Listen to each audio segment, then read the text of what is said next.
What up, everybody? Happy Thanksgiving. Welcome to the first video of the fantasy football season. I know week 11 is a little later than we normally do it, but looking at the standings, looking at the setup we have for the final 3 weeks, it's going to be a crazy finish to see who the 4 playoff teams are. And I figure we got to make a video to talk about it. So, yeah, this weekend's going to be great with some tasty Thanksgiving food and tons of football. So, first, let's look at the standings.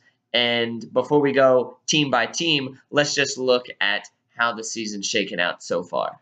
So here we got the standings in order by win-loss record, and you can see it is packed in tight. Well, at least spots 1 through 9 are packed in tight. Sorry, Greg. And we got the points for column to see sort of how teams are doing overall in the season, that player performance overall. And then the what have you done for me lately column, where you can see the win-loss streak to see how teams are trending. And obviously the big point here when you look at the standings is, oh my goodness, we have 7 teams that are either 6-5 or 5-6. 7. That is just unreal. It's going to be a crazy finish to see exactly who makes the playoffs. And just kind of looking at it, how bunched it is in spots 1 through 9, the difference between 9th place and 10th place is 3 games. The difference between 1st place and 9th place is 3 games. And that's pretty unbelievable. Our number 9 team in week 11 could conceivably end up as the number 1 team in the regular season.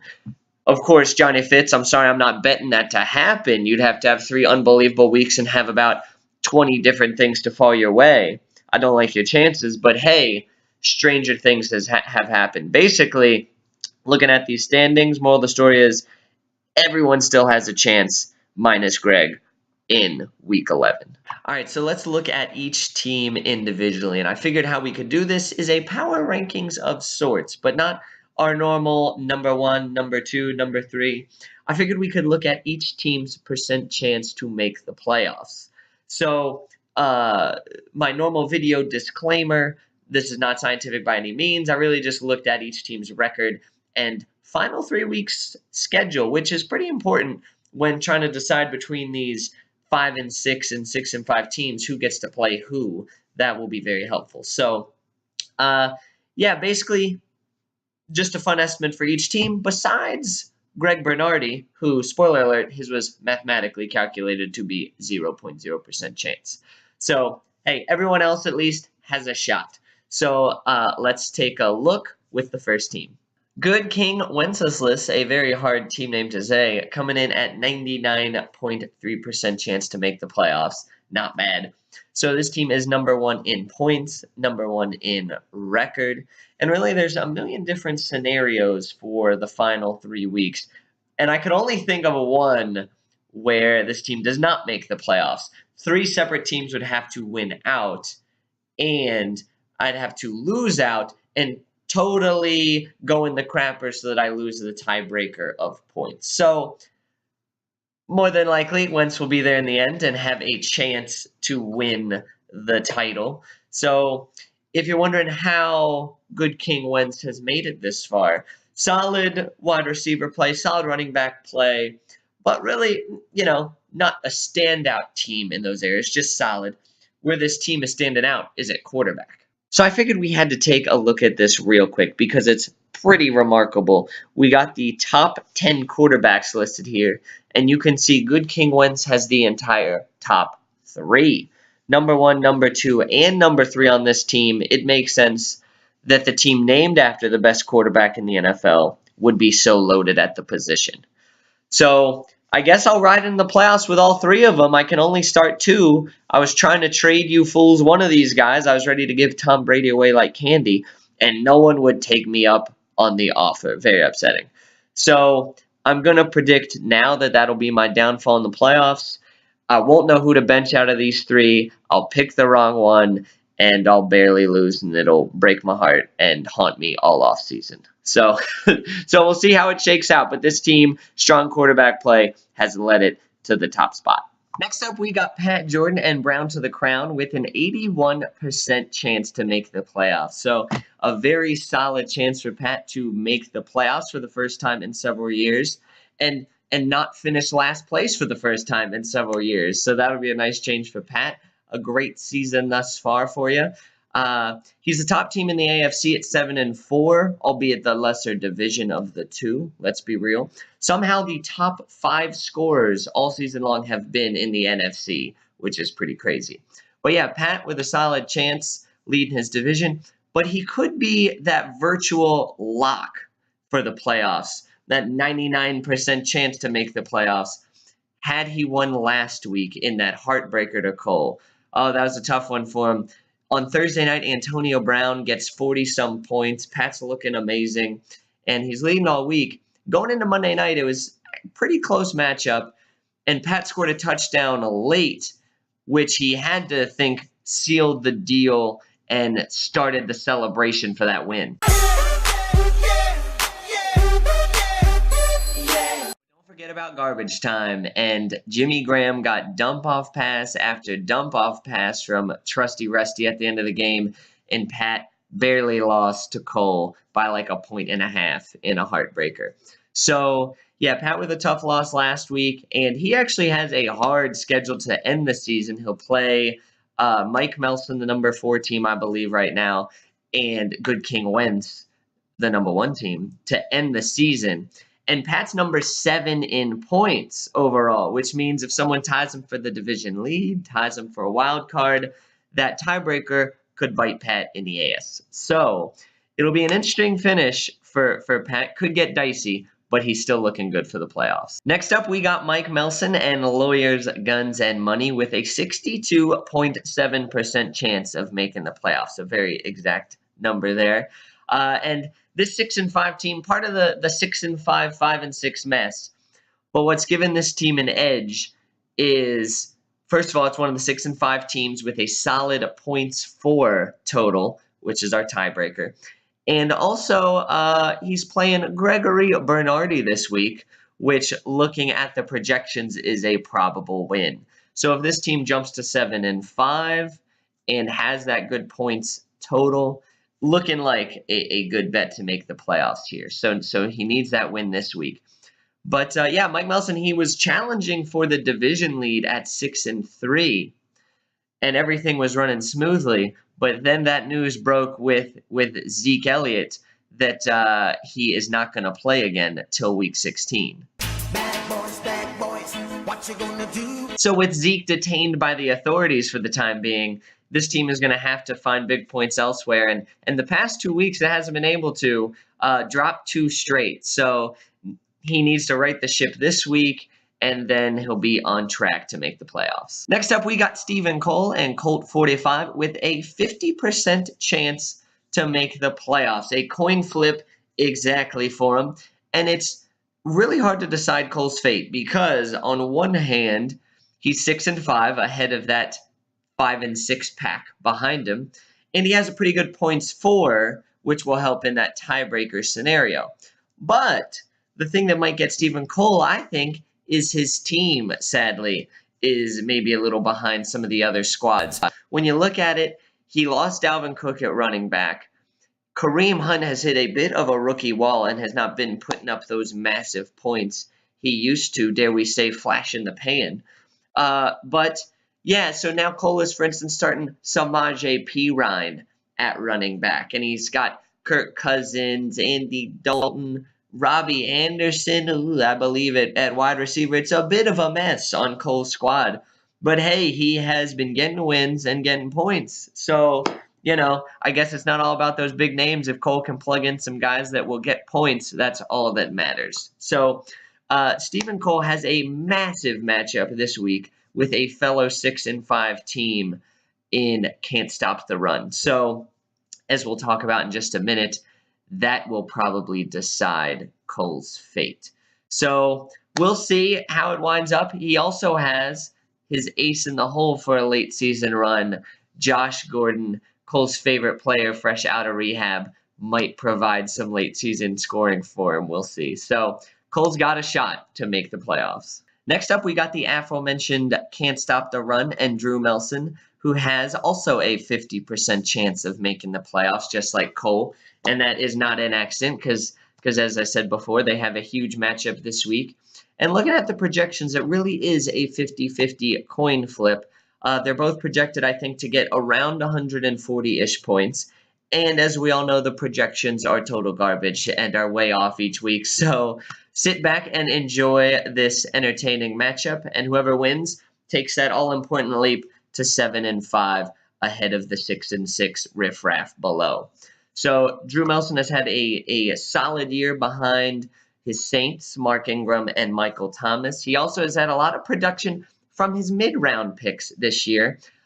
This team could be great, could be a top-tier team if he didn't horribly miss on his early round picks. A third-round Terrell Pryor, first-round Jay Ajayi. They have been total garbage. And I've been talking about it with a lot of people this year when, how highly we value draft picks in trades. Hey, we've had a healthy amount of misses in the early rounds over the past few years. So they ain't worth anything unless you hit on them. So yeah, but still, Drew Melson has had a solid year in both record and point total. And this week, if he gets a win, he has a great shot at making the playoffs. Next up, we got the Belgian beatdown and Stephen Griffith over in NFL Europe with a 30.1% chance of making the playoffs. My goodness, what on earth has happened here? Because as we all know, Griff started the season 0-5 and then began wildly selling off his team for scrap parts.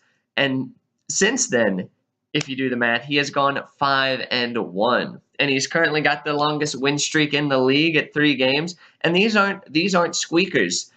Griff is putting up massive points while he's doing it. His ragtag team left over after his going out of business sale of Juju Smith-Schuster and Case Keenum has been racking up huge points. So well done, Griff.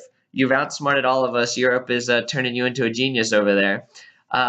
And yeah, we got to talk about Griff's prospects for next year as well, because in his trades, he got a 3rd-round pick, 2 5th-round picks, and a 6th-round pick in his trades with Pat, John Fournecker, and Negs. And what's remarkable about those trades is 2 of the people he was trading with, he's probably going to have a better chance to make the playoffs than they do anyway. So it's pretty impressive what he's done. Griff is looking great, not only for 2017, but 2018 as well. Next up, we got Daddy Long Negs and Andrew Negri with a 19.3% chance of making the playoffs. So it is an uphill climb for sure for Negs, but hey, it is possible to make the playoffs for him.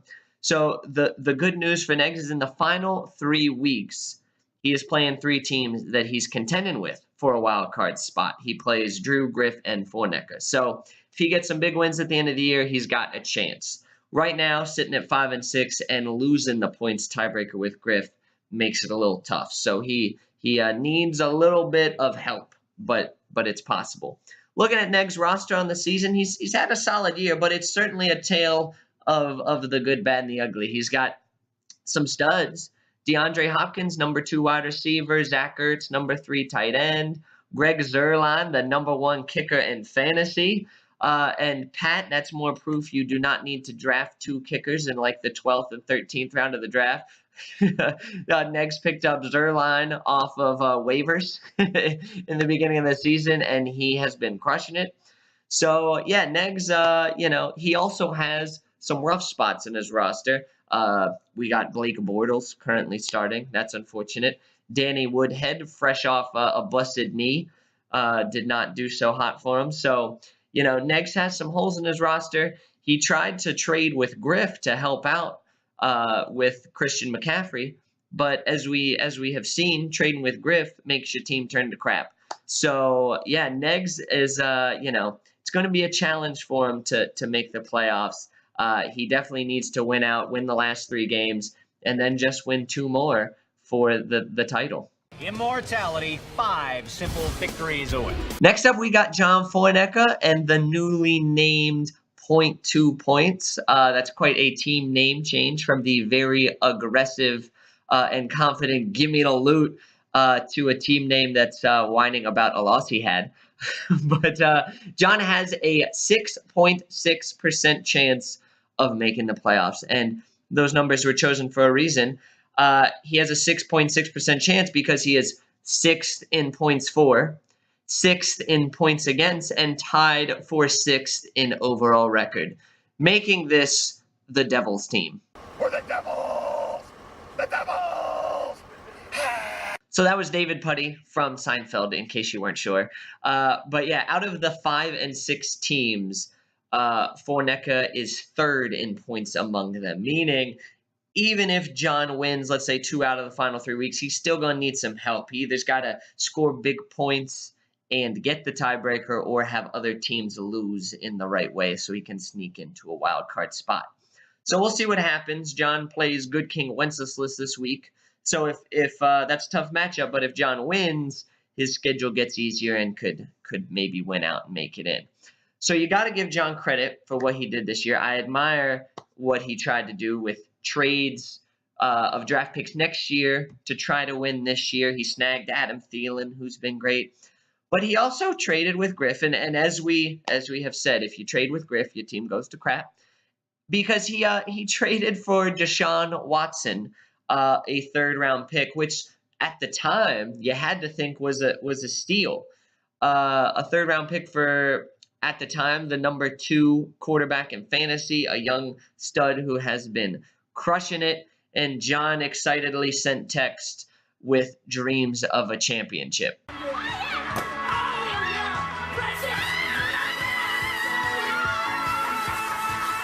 But then a mere 24 hours later on ESPN, you see breaking news. Deshaun Watson tears an ACL in practice in a non-contact play, and he's out for the year. No! God, please, no! No! No! No! So it was quite a range of emotions for John Fornecka in 24 hours, going from I got an amazing shot to win the championship to screw fantasy football, I never want to play again. So it's been a tough year for John. He's had terrible luck with David Johnson. Don't forget him. Deshaun Watson. With those guys, who knows? But at this point, John's on the outside looking in at the playoffs. He still has a shot. We'll see.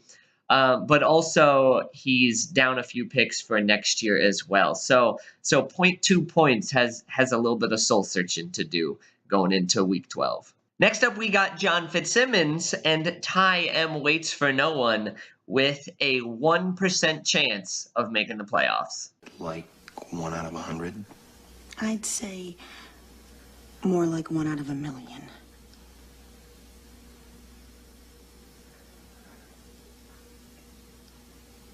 So you're telling me there's a chance? Yeah! So don't count him out just quite yet. Johnny Fitz, sitting at 5 and 6, has a chance. He has life. What's hurting him is he is currently last place in points for. So if that tiebreaker comes into play, he probably won't make it in. So Johnny Fitz needs to reel off 3 wins to end the year and see what happens. Who knows? He could still get in. So overall, maybe not the season he hoped for, but there's been a couple bright spots. Most notably, Alvin Kamara, Fitz's boy, the Saints. They've been very good this year. He's currently the number 4 running back overall. Kind of a surprise. He's quietly been one of the best players at the running back position this year, and could be a great keeper choice for Fitz. We'll see. So yeah, who knows for Johnny Fitz? He's still got life, and if not, he's got a good keeper for next year. And bringing up the rear as he usually does, Greg Bernardi, and haters gonna hate, with 0.0% chance of making the playoffs. So, hey, going into week 12, we only have one team who's been eliminated, whose playoff fate is already decided. It is decided. It is decided. It is decided. But Greg's been putting up some pretty big point totals the past few weeks, so kudos to Greg. He's still fighting, even though he's out of playoff contention. And as we said before, Greg is no longer last place in points for, which is quite a change from Greg's normal fantasy football play. So well done. So yeah, this season could be a success for, well, at least a Greg success, if you will, in that he still could avoid the toilet bowl. It's looking quite possible that he can beat one of those teams in the garbage playoffs. And he's already been vindicated on the Alex Smith keeper choice. What looked to be the worst keeper selection of all time, Alex Smith is currently the number 4 fantasy football quarterback. So not a bad choice there, Greg. So yeah, it's going to be interesting because 3 of the 5 and 6, 6 and 5 teams are gonna have to battle Greg for that toilet bowl. So it'll be interesting to watch. It's going to be exciting to see who wins the title. Exciting to see who loses and gets the toilet bowl. Fantasy football's the best. All right, fellas, that will do it. Hope you enjoyed the video. Thanks for watching. And yeah, happy Thanksgiving to everybody, and enjoy the stretch run to the playoffs. It should be exciting.